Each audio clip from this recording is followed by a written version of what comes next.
unloading the first load of cabinets right now. Total pieces, I think we have 19 cabinets, 19 or 20 cabinets.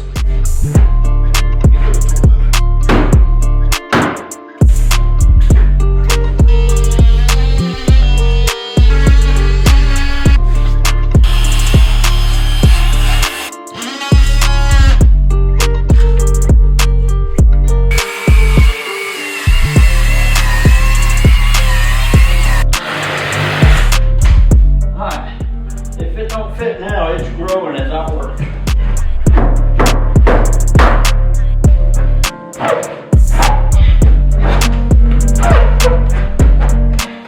Yeah, we finally got it in. What we had to do to finally get it fit was we had to end up taking the cripple off and shave just a little bit off of the sheetrock, about a ½ inch of the sheetrock off, a little bit off the header just because misfigured it a little bit there.